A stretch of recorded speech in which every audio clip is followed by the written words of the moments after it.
নজর রাখবো পরবর্তী খবরে। প্যালেস্তাইন সংহতি দিবস পালনের ডাক 5 বাম দলের। 17 জুন দেশ জুড়ে প্যালেস্তাইন সংহতি দিবস পালন করবে বাম দলগুলি। দিল্লির জন্তর মন্তরে কেন্দ্রীয় সমাবেশ হবে।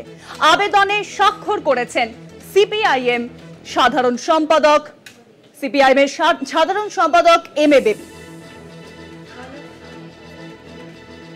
দিল্লির জন্তর মন্তরে কেন্দ্রীয় সমাবেশ হবে। আর এই বিষয়ে আরো জানবো, নিউজরুমে এখন সঙ্গে রয়েছেন আমাদের পলিটিক্যাল এডিটর আশিস চট্টোপাধ্যায়। আশিস দা, ঠিক কি জানা যাচ্ছে?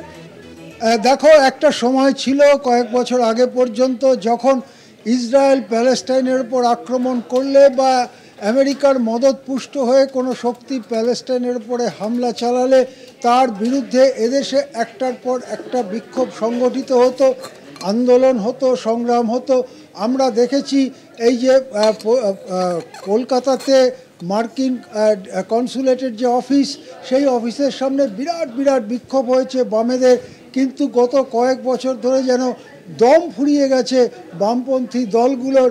এত বড় ঘটনা এতদিন ধরে চলছে, গাজায় গণহত্যা চলছে, তেমন কোনো মিছিল, তেমন কোনো বিক্ষোভ চোখে পড়ছে কই? শেষ পর্যন্ত সারা দেশের 5টি সবথেকে বড় বামপন্থী দল, অর্থাৎ সিপিআইএমের Liberation, CPI, RSP, forward bloc, এই 5টি দল সারা দেশ জুড়ে প্যালেস্টাইন সংহতি দিবসের ডাক দিয়েছে। সারা দেশ জুড়ে বিক্ষোভ হবে এবং কেন্দ্রীয়ভাবে বিক্ষোভ হবে দিল্লিতে যন্তরে মন্তরে, এবং সেখানে দেশের বিভিন্ন জায়গা থেকে প্রতিনিধিরা যাবেন। এবং সবথেকে যে বড় কথা সেটা হচ্ছে যে ভারত সরকারের প্রতি কতগুলো স্পষ্ট দাবি করা হয়েছে। আমরা জানি যে স্বাধীন ভারত গঠিত হওয়ার পরে 1947 সালের পর থেকে বরাবর ভারত যে নীতি নিয়ে চলছে তা হচ্ছে ইহুদিদের জন্য ইসরায়েল রাষ্ট্র যেমন চাই, তেমনি প্যালেস্টাইনিদের জন্য প্যালেস্টাইন রাষ্ট্রও চাই। অর্থাৎ যে 2 স্টেট থিওরি, দুটি দেশের জন্যই রাষ্ট্র চাই, সেই নীতি নিয়েই চলেছে।